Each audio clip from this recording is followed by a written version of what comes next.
Tiens, bon, faut-il être vraiment en colère là contre le président tunisien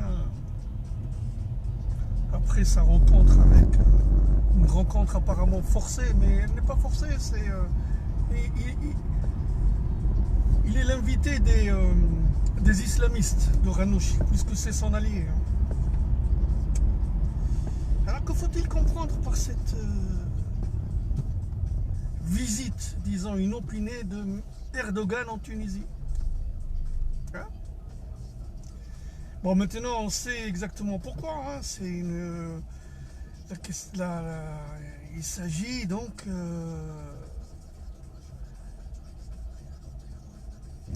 de la guerre qui s'annonce en Libye.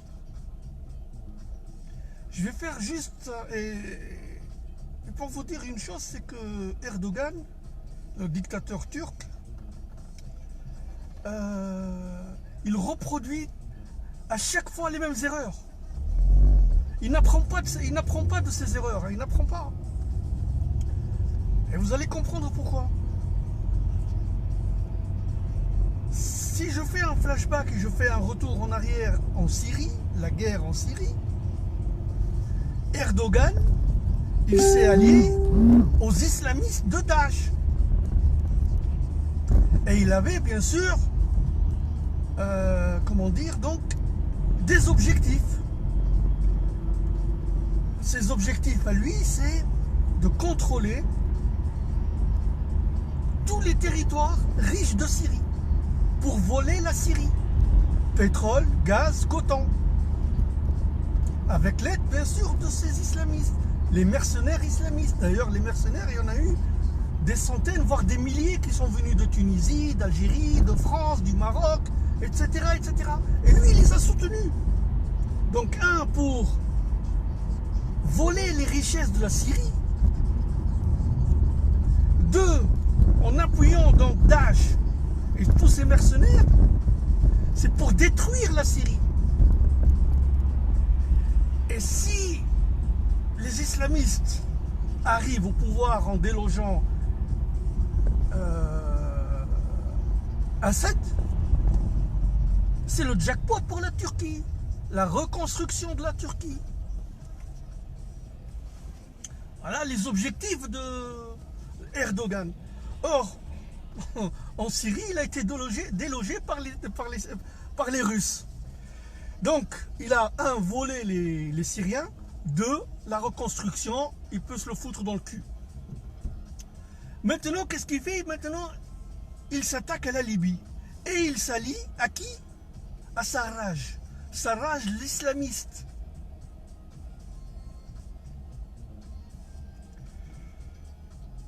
Et donc, il lui promet d'envoyer donc des troupes. Et on va y revenir pour ces troupes.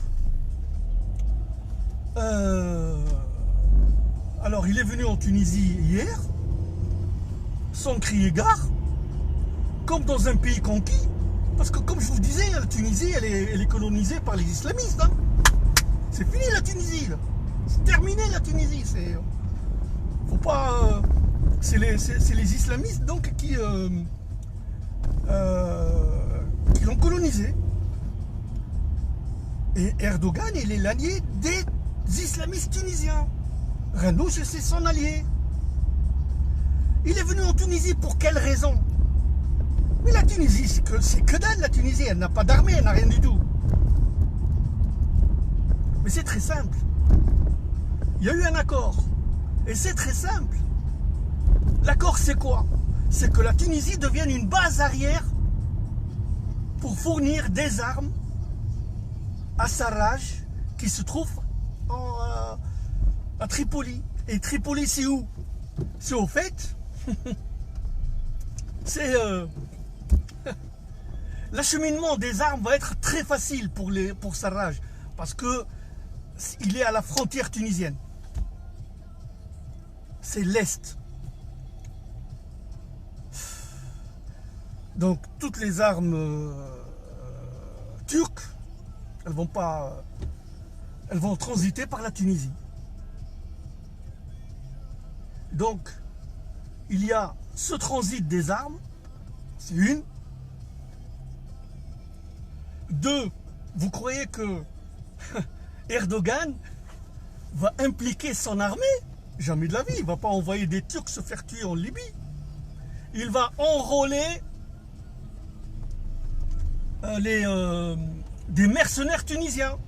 Tous les djihadistes qui sont revenus de Syrie. C'est tous ceux-là qui vont être enrôlés donc, dans l'armée turque. Et qui vont être habillés aussi par des tenues turques. Et tout le monde va croire que c'est des Turcs. Or non, ce ne seront pas des Turcs, ce seront des Tunisiens. Avec bien sûr des Libyens et toute la racaille là, islamiste qui était en Syrie, en Irak, etc. Et tout, ils vont venir en Tunisie, ils vont être habillés donc, en soldats turcs et on va faire croire que... Et l'objectif, il est quoi? Donc pour Erdogan, l'objectif c'est les richesses libyennes. Le pétrole, le gaz, le manganèse, l'uranium. C'est tout ça pour lui. D'accord? Et comme je vous disais qu'il reproduit toujours les mêmes erreurs, c'est que, comme en Syrie, donc en Syrie il a été délogé, il a pris position pour Sarraj l'islamiste, et si,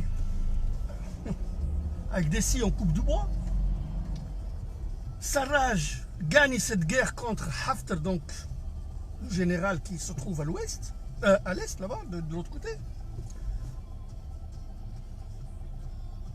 Et après la destruction de la Libye, parce que la Libye elle est complètement détruite, forcément Sarraj va renvoyer l'ascenseur à son ami Erdogan pour la reconstruction de la Libye. Donc c'est que de la stratégie. Il ne vient pas en aide, soi-disant donc à une partie des Libyens qui sont soutenus par l'ONU ou quoi que ce soit. Tout ça c'est de la poudre aux yeux. Tout ce qu'il veut, les richesses de la Libye, détruire la Libye et éventuellement donc la reconstruire. Voilà l'objectif de ce Erdogan. Et la Tunisie, qu'est-ce qu'elle a à gagner là-dedans? Elle n'a rien à gagner. Elle va être juste de la chair à canon. Et donc le président, la Tunisien, Kais Saïd, vraiment il a déçu. Et il va envoyer la Tunisie dans une guerre sûrement civile. Pourquoi? Parce qu'il y a 1,5 million de Libyens en Tunisie. Et sur ce 1,5 million de Tunisiens, de Libyens, pardon, il y a bien sûr des pro-Haftar et des pro-Sarraj. Et ils ne vont pas rester les bras croisés. C'est impossible. C'est impossible. Et voilà donc... les islamistes, où ils vont mener la Tunisie. D'accord? Et le problème, c'est que cette guerre qui s'annonce, elle va être préjudiciable aussi bien à la Tunisie, ça c'est sûr et certain. Mais la guerre, elle va être aux portes de l'Europe. Alors moi, je ne sais pas ce qui va se passer d'ici quelques mois là. Je ne sais pas. Moi j'espère que les Tunisiens maintenant ils vont sortir dans la rue et refuser donc ce pacte avec le diable, avec Erdogan. Il faut dénoncer ce pacte, c'est impossible. C'est impossible donc de soutenir Erdogan, le dictateur, l'islamiste, de la confrérie islamiste, de l'international islamiste, pour aller détruire la Libye. La Tunisie doit rester à égale distance entre les deux protagonistes, entre Haftar et Sarraj l'islamiste, qui se cassent la gueule entre eux, et à la limite les Tunisiens comptent les morts, mais sans plus. Il faut rester neutre dans cette histoire. Les Tunisiens doivent rester neutres dans cette histoire. Le président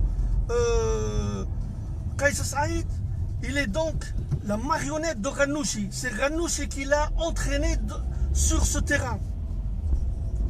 Voilà, maintenant le responsable, ce ne sera plus Ranouchi. Parce que lui, il s'est pas mis en avant. Hein. Il a mis en avant le président. Le responsable de la tuerie qui s'annonce, ce sera Kais Saied.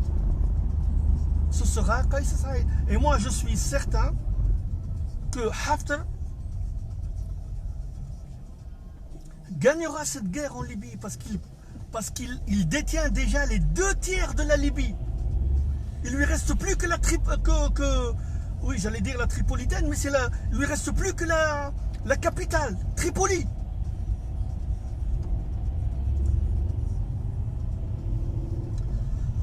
Enfin bon, voilà.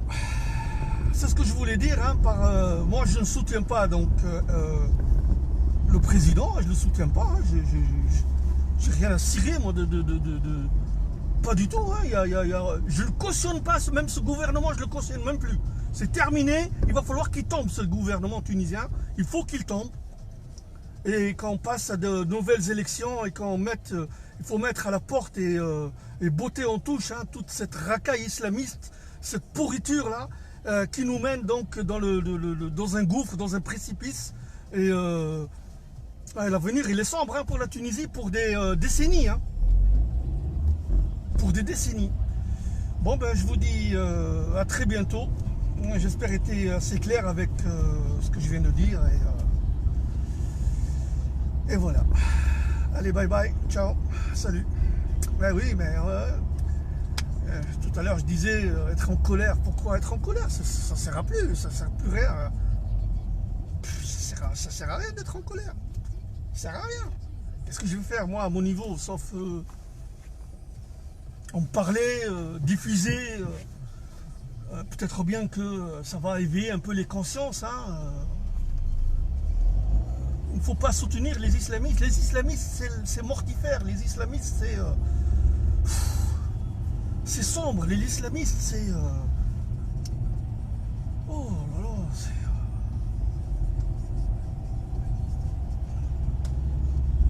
Ils n'ont rien à faire avec...